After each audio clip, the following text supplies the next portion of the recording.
Hi friends. దర్శత్ అయితే దీప అలాగే కార్తిక్ గుర్తొచ్చి ఇక నైట్ అయినా కూడా దీప వాళ్ళ ఇంటికైతే వస్తాడు. ఇక దశరథ్ని చూసిన కార్తిక్ అలాగే దీప ఇద్దరు కూడా షాక్ అయ్యి, ఏంటి ఈ టైంలో వచ్చారు నాన్న అని దీప అంటుంది. అవును దీప, మామయ్య ఏంటి ఇప్పుడు వచ్చాడు అని అనుకుంటూ ఇక ఇద్దరు అయితే దశరథ్ దగ్గరికి వెళ్తారు. ఏంటి మామయ్య ఈ టైంలో వచ్చావు అని చెప్పి అడుగుతాడు కార్తిక్. ఒరే కార్తిక్, నా నాకు ఎందుకోరా దీపని చూడాలనిపించింది. అలాగే డాక్టర్ గారు ఎంత చెప్పినా కూడా నాకు నమ్మబుద్ధి అవ్వడం లేదు. నీ కూతురే నిన్ను కాపాడుతుందని చెప్పారు తప్ప జోష్న గురించి చెప్పలేదు. నా ప్రాబ్లం అదే అని చెప్పి దశరథ్ అంటాడు. ఏంటి మామయ్య నువ్వు అంటున్నది అని కార్తిక్ అడిగితే, అవును సుమిత్ర కన్న కూతురు అంటే జోష్నే కదా అని అంటాడు దశరథ్. అవునురా, కానీ డాక్టర్ హారిక జోష్న పేరు చెప్పలేదు. అలాగే నా కూతురు జోష్నలో కూడా తల్లి నా వల్లే బ్రతుకుతుందన్న ఆనందం కొంచెం కూడా కనిపించటం లేదు. జోష్న ఏదో తప్పు చేస్తుందని నా మనసు నాకు చెప్తుందిరా. సుమిత్ర విషయంలో ఏ పొరపాటు జరగకూడదు అనేదేరా నా ఆలోచన, నా భయం. సుమిత్రకి ఏది కాకూడదురా అని అంటూ ఉంటాడు దశరథ్. మామయ్య అత్తకేమీ కాదు, అత్త నువ్వు 100 ఏళ్ళు సంతోషంగా ఉంటారు అని చెప్పి అంటూ ఉంటారు కార్తిక్ దీప. నీ పిల్లలతో మేము ఆడుకోవాలి, నేను కోరుకున్నది అదేరా అని అంటూ ఉంటే కార్తిక్ కళ్ళల్లో నీళ్లు తిరుగుతాయి. కార్తిక్, ఏమైందిరా, నీ కళ్ళల్లో ఏంటి ఆ నీళ్ళు అని చెప్పి దశరథ్ అడుగుతాడు. అవును దీప, బాగానే ఉంది కదా, ఎందుకు అలా అడుగుతున్నావు మామయ్య అని చెప్పి కార్తిక్ అడిగితే, అంటే అది 2 రోజుల నుంచి దీప నువ్వు చాలా డల్గా కనిపిస్తున్నారు, మాకు చెప్పలేని సమస్య మీకేమైనా ఉందేమో అని అంటున్నాను అని చెప్పి దశరథ్ అంటే, అదేం లేదు మామయ్య అని అంటాడు కార్తిక్.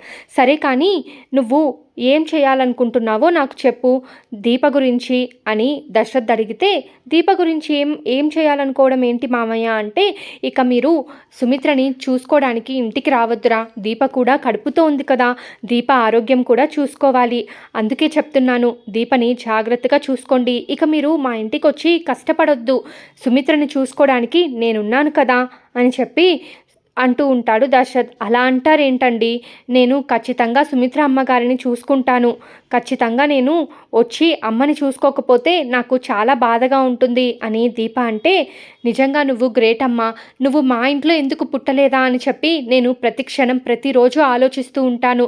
జోష్నకి కొంచెం కూడా సుమిత్ర మీద గౌరవం కానీ ప్రేమ కానీ లేనట్టుంటుంది. ఎప్పుడూ కూడా తన పనే, తన ధ్యాసే తనదే తప్ప సుమిత్రని ఏ రోజు కూడా తన కన్ని తల్లిలాగా చూసుకోలేదు. కానీ నువ్వు మాత్రం సుమిత్రని కన్న తల్లి కంటే ఎక్కువగా చూసుకుంటున్నావు. నువ్వు కడుపుతో ఉన్నా కూడా నీ గురించి పట్టించుకోకుండా నువ్వు ఎప్పుడు కూడా సుమిత్ర గురించే ఆలోచిస్తున్నావు, సుమిత్ర గురించే బాధపడుతూ ఉన్నావు అని అని చెప్పి దశరథ్ అయితే అంటూ ఉంటాడు. అదేమీ లేదండి, జోష్నకి కూడా సుమిత్ర అమ్మ అంటే ఇష్టమే, కానీ పైకి కనిపించదు అని చెప్తూ ఉంటే ఇక అప్పుడే అక్కడికి దాసు పరిగెత్తుకుంటూ వస్తాడు. ఇక దాసుని చూసిన దశరథ్ అలాగే కార్తిక్ దీప షాక్ అయిపోతారు. దాసు మామయ్య నువ్వా అని చెప్పి కార్తిక్ అంటాడు. దాసు నువ్వా అని దశరథ్ అనగానే, అన్నయ్య నువ్వు కూడా ఇక్కడే ఉన్నావా, నేను కార్తిక్ కోసం వస్తే నువ్వు కూడా ఇక్కడే ఉన్నావా అని అనగానే ఇక అప్పుడు దాసు, మామయ్య ఏమైంది, ఇన్ని రోజులు నువ్వు ఎక్కడికి వెళ్ళిపోయావు అని చెప్పి కార్తిక్ అడుగుతాడు. దాసు, ఇన్ని రోజులు నువ్వు ఎక్కడికి వెళ్ళిపోయావు అని అంటూ దశరథ్ కూడా అడుగుతూ ఉంటాడు.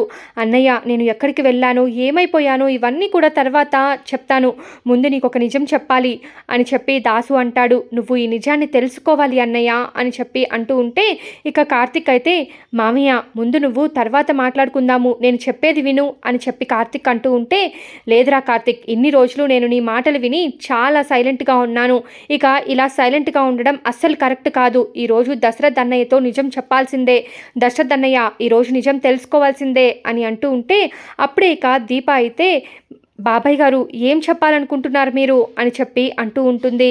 అమ్మా దీప, ఇక చాలమ్మా, నువ్వు పడిన నరకం, నువ్వు అనుభవిస్తున్న కష్టాలు ఇవన్నీ ఇక చాలు, ఇకనైనా నన్ను నిజం చెప్పనివ్వండి, మీ భార్యాభర్తలు ఇద్దరూ కలిసి నా నోరు మూయించేస్తున్నారు, ఇంతకంటే మీకు నేను అన్యాయం చేయలేనమ్మా అని చెప్పి అంటూ ఉంటాడు దాసు. దీప, నాకేం కాలేదమ్మా, ఆ భగవంతుడు నీ గురించి నిజం చెప్పడానికే నాకు నా ప్రాణాలని ఇచ్చాడు అని చెప్పి అనగానే పక్కనున్న దశరథ్, దాసు ఏం మాట్లాడుతున్నావు నువ్వు అని అంటూ ఉంటాడు.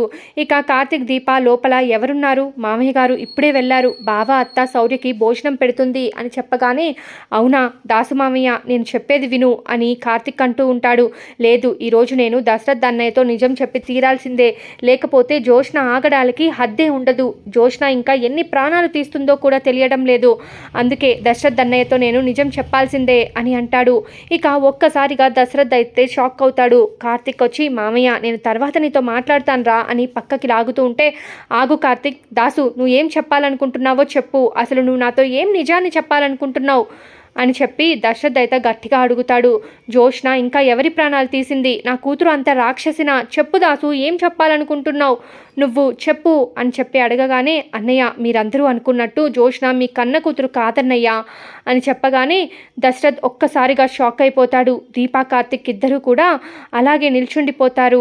మామయ్యకి ఏ నిజం తెలియకూడదు అనుకున్నానో అదే నిజాన్ని దాసు మామయ్య చెప్పేశాడు అని కార్తిక్ అనుకుంటూ ఉంటే, ఇక దాసు, అన్నయ్య నేను చెప్పేది నిజం అన్నయ్య, జోష్న మీ ఇంటి వారసురాలు కాదు అని చెప్పి దాసు అంటాడు. ఏం మాట్లాడుతున్నావు దాసు? జోష్న నా కూతురు కానప్పుడు జోష్న ఎవరు అని చెప్పి పదే పదే అడుగుతూ ఉంటే, చెప్తానన్నయ్య, ఈరోజు నీకు అన్ని నిజాలు ఒక్కొక్కటిగా చెప్తాను అని చెప్పి, జోష్న ఎవరో కాదు, నా కన్న కూతురు అన్నయ్య జోష్న, నాకు కళ్యాణికి పుట్టిన కూతురు అని చెప్పి అనగానే ఒక్కసారిగా దశరథ్ అయితే ఏమీ అర్థం కాకుండా అలాగే నిల్చుండిపోతాడు. ఏంటి దాసు నువ్వు చెప్పేది?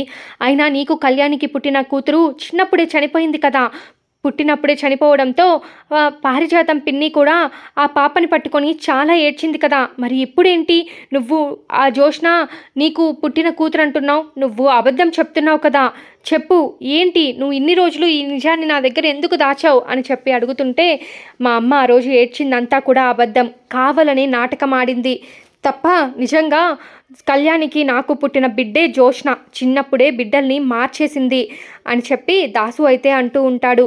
మీకు మీ కూతుర్ని దూరం చేసింది నా కూతురు, మీ ఇంటి వారసురాలైతే ఆస్తి మొత్తం తనకి వస్తుందని మా అమ్మ పుట్టగానే బిడ్డని మార్చి మిమ్మల్ని మోసం చేసింది అని దాసు అంటాడు. ఏంటి దాసు నువ్వు అంటున్నది? అంటే జోష్న నా కూతురు కాదనమాట అని ఆ దశరథ్ అయితే అంటూ ఉంటాడు. అవును, ఒరే కార్తిక్, నేను చెప్తూనే ఉన్నాను కదా జోష్న ఏదో తప్పు చేస్తుంది అని, మరి ఈ విషయం జోష్నకి కూడా తెలుసా అని చెప్పి అంటే, తెలుసన్నయ్య, ఎక్కడ ఈ నిజాన్ని బయట పెడతానని జోష్న నన్ను చంపడానికి కూడా వెనకాడలేదు. కన్న తండ్రినే చంపాలని చూసిన జోష్న రేపు సుమిత్ర వదినని కూడా ఏదో ఒకటి చేస్తుంది, సుమిత్ర వదిన ప్రాణాలని కూడా తీయొచ్చు. నా కూతురు అని చెప్పకూడదు కానీ తను చాలా దుర్మార్గురాలు, ఇవన్నీ నీకెలా తెలుసురా అని చెప్పి దశరథ్ అడిగితే, వీటన్నిటికీ సాక్ష్యం ఎవరో కాదు నేనే అన్నయ్య. చిన్నప్పుడు మా అమ్మ బిడ్డల్ని మార్చి ఇలా చంపాలని చూసినప్పుడు కూడా నేను పక్కనే ఉన్నాను. సరేలే నా కూతురు బాగుపడుతుంది కదా అన్న చిన్న స్వార్థంతో నేను ఈ విషయాన్ని బయట పెట్టకుండా ఊరొదిలి వెళ్ళిపోయాను. ఆ తప్పే అనుకుంటా నన్ను ఎప్పుడు వెంటాడుతూ ఉంటుంది, నన్ను ప్రతిరోజు బాధపడేలా చేస్తూ ఉంటుంది. ఈ బాధని నేను మొయ్యలేకపోతున్నాను, ఈ భారాన్ని నేను మొయ్యలేకపోతున్నాను. ఖచ్చితంగా ఈ నిజాన్ని మీకు చెప్పాలని చాలా రోజుల నుంచి ప్రయత్నించిన ప్రతిసారి కూడా జోష్న నన్ను ఏదో ఒకటి చేయాలని చూస్తుంది. పోయినసారి నేను కొన్ని రోజుల క్రితం మీకు ఈ నిజాన్ని చెప్పాలనుకున్నాను, అప్పుడు జోష్న నన్ను చంపాలనుకుంది, కానీ కార్తిక్కే నన్ను కాపాడాడు. కానీ ఈసారి మళ్ళీ మీతో నిజం చెప్పాలనుకున్నాను, అప్పుడు నన్ను జోష్న కిడ్నాప్ చేయించి ఇలా బందీగా పెట్టుకుంది అని చెప్పి అనగానే ఇక ఆ మాటలకి దశరథ్ అయితే షాక్ అయిపోతాడు. ఏం మాట్లాడుతున్నావు దాసు, నువ్వు చెప్పేదంతా నిజమా? నాకు ఏది కూడా నమ్మబుద్ధి కావడం లేదు. ఇంత పెద్ద నిజాన్ని ఎందుకు నువ్వు మా దగ్గర దాచావు దాసు, ఎందుకు అని చెప్పి దశరథ్ అయితే ఏడుస్తూ దాసుని అడుగుతాడు. అన్నయ్య, నేను నిజంని నీ దగ్గర కావాలని దాచలేదన్నయ్య, ఇక తప్పక దాచాను అంతే తప్ప ఈ నిజం నీతో చెప్పాలని నేను చాలా రోజులు చాలా సంవత్సరాల నుంచి ట్రై చేస్తున్నాను. నిజానికి చెప్పాలంటే జోష్నకి కూడా చెప్తూ ఉన్నాను, ఈ విషయాన్ని మీ అందరితో చెప్పి తప్పు ఒప్పుకోమని చెప్తున్నాను, కానీ జోష్న వినడం లేదన్నయ్య అని చెప్పగానే, ఏంటి ఈ విషయం, తను మా కన్న కూతురు కాదు అన్న విషయం జోష్నకి కూడా తెలుసా అని చెప్పి దశరథ్ అడుగుతాడు. తెలుసు అన్నయ్య, తనకి అన్ని విషయాలు కూడా తెలుసు, కానీ తన స్వార్థం కోసం ఈ ఇంటి వారసురాలు ఎవరు అన్న విషయం తెలిసినా కూడా ఈ విషయం ఏవి మీకు చెప్పకుండా తనే మీ ఇంటి వారసురాలుగా ఇంకా చలామణి అవుతుంది అని చెప్పి దాసు అంటాడు. అంటే మా ఇంటి వారసురాలు ఎవరో తనకి తెలుసంటే మా ఇంటి వారసురాలు అంటే మా కన్నబిడ్డ బ్రతికే ఉందా, ఎవరు మా కన్నబిడ్డ ఎవరో చెప్పు దాసు చెప్పు అని దశరథ్ అయితే అడుగుతాడు. ఇక అప్పుడు కార్తిక్ అయితే మామయ్య ఈ విషయాల గురించి మళ్ళీ మాట్లాడుకుందాం, మీరు రెస్ట్ తీసుకోండి అని చెప్పి అంటే, రే కార్తిక్ ఆగురా, ఇంకా ఎన్ని రోజులు రా ఈ విషయాలన్నీ కూడా దాచిపెట్టి మీరు ఇలా బాధలు పడుతూ ఉంటారు. ఈరోజు ఎలా అయినా సరే ఈ నిజాలు ఈ విషయాలు అన్నీ కూడా దశరథ్ అన్నయ్యకి తెలియాల్సిన టైం కూడా వచ్చింది. ఇక ఎన్ని రోజులు ఆ ఇంటి వారసురాలు కష్టాలు పడుతూ నరకాన్ని అనుభవిస్తూ ఉంటుంది చెప్పు.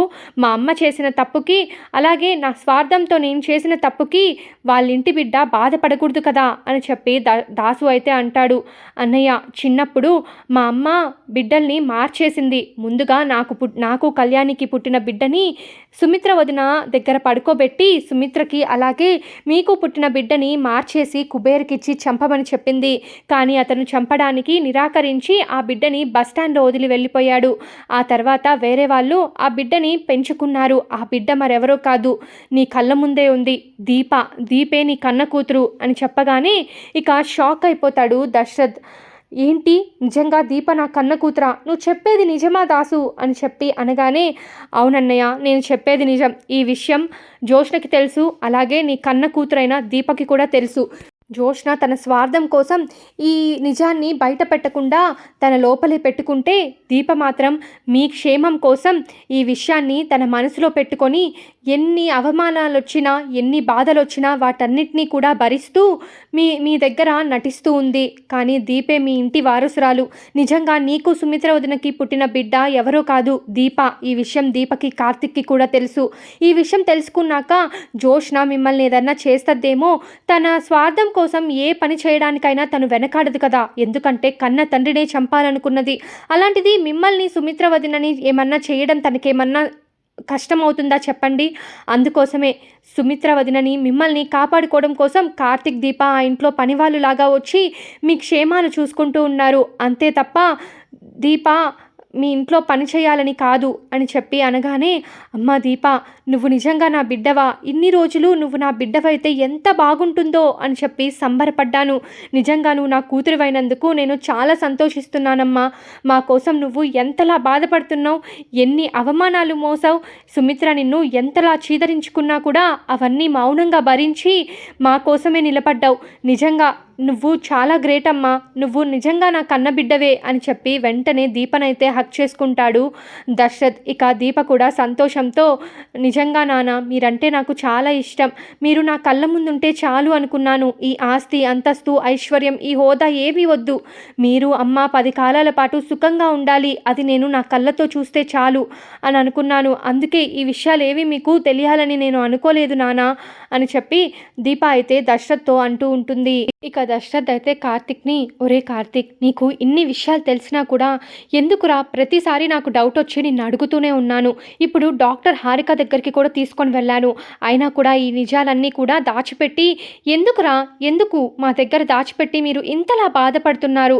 మీరే నిజమైన మాకు కూతురు అల్లుళ్ళు అని చెప్తే మేము సంతోషిస్తాం కదా, నా కూతురు దీప అని నాతో అయినా చెప్పచ్చు కదరా. చాలా రోజుల నుంచి నేను జోష్నని అనుమానిస్తూనే ఉన్నాను, నాకెందుకో చాలా డౌట్గా ఉంది.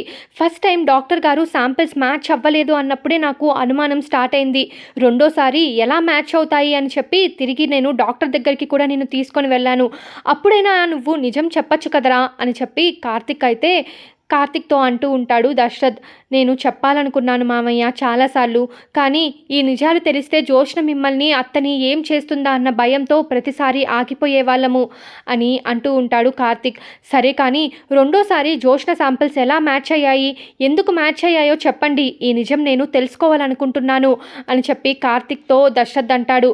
అదేమీ లేదు మామయ్య, శాంపిల్స్ ఇచ్చింది ఎవరో కాదు, దీప శాంపిల్సే అత్త బ్లడ్కి రెండిటికి కూడా మ్యాచ్ అయ్యాయి. ఈ విషయం మీకు చెప్పొద్దని చెప్పి డాక్టర్ గారి దగ్గర మేము మాట తీసుకున్నాము. అందుకే మీ కూతురే మిమ్మల్ని కాపాడుకుంటుంది అని డాక్టర్ హారిక చెప్తున్నారు తప్ప జోష్న వల్ల సుమిత్ర అత్త బ్రతుకుతుంది అని మాత్రం చెప్పటం లేదు.